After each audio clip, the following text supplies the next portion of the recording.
नमस्कार मित्रांनो, तर आम्ही आता चाललो आहे फिरायला गणपतीपुळे आणि सगळे आम्ही फॅमिलीसोबत चाललो आहे.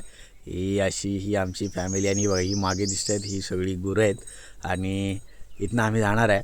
आत्ता आपण आहे ते म्हणजेच किंजळेमध्ये, जे की खेड तालुक्यात आहे. की छोटंसं गाव, इथून खेड 35 किलोमीटर आहे.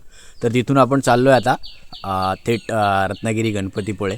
पुढे तुम्हाला सांगतो काय काय होतं. चला तर मग आता सफर आपली स्टार्ट होतीये.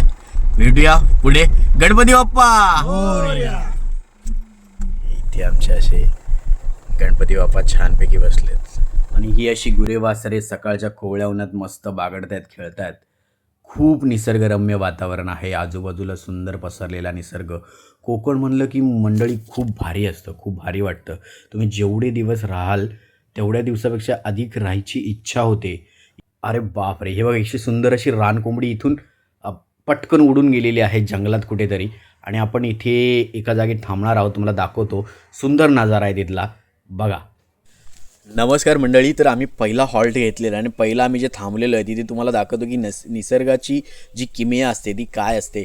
इथे एक फेमस ठिकाण आहे, बघा, तुम्हीच बघा आणि तुम्हाला पण अगदी मनमोहून टाकणारा असा हा आंबा, ज्याला श्रावण आंबा म्हणतात. अगदी पारंब्या इथे आपण बघतो. ही आमची अशी ही फॅमिली इथे सगळेजण थांबलेले आहेत. हाय, सगळे बघा फुल एन्जॉय करतायत. आणि हा जो श्रावण आंबा आहे, श्रावण आंबा म्हणलं जातं याला. मी दाखवतो तुम्हाला, थांबा एक मिनटं. तुम्हाला हे असं त्याचं नाव लिहिलेलं आहे, श्रावण आंबा. बिजगर गावात आहे हा. असा एकदम भवादिव्य असा हा आंबा. आणि याच्या जवळजवळ फांद्या आहेत ना, ह्या बघा इकडे खाली चिपकलेल्या होत्या, काही थोडंफार त्याला हे केलेलं आहे रस्त्यामुळे, रोडमुळे, आणि पूर्ण परिसर झाकून जातो आहे. हा समोरून असा हा रोड आहे इकडे, आणि इकडे आपल्याला समोर जायचं आहे.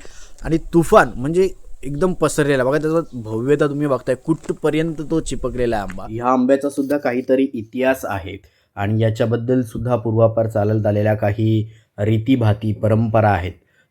तेवढ्याशा मला माहीत नाहीत, त्यामुळे मी त्याच्याबद्दल इथे कोणत्या प्रकारचं भाष्य किंवा कमेंट करत नाही आहे. जर कोणाला माहिती असेल तर नक्की मला चॅटमध्ये कळवा. आपण त्याच्यावरसुद्धा एक विस्तृत असा व्हिडिओ पुढे बनवूया.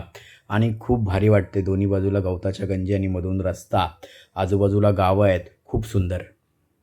चला तर मग भेटूयात पुढच्या व्हिडिओमध्ये. आपण आज खूप फिरणार आहोत, वेगवेगळ्या व्हिडिओ तुमच्यासमोर येणार आहेत. नक्की बघा, नक्की सपोर्ट करा. धन्यवाद.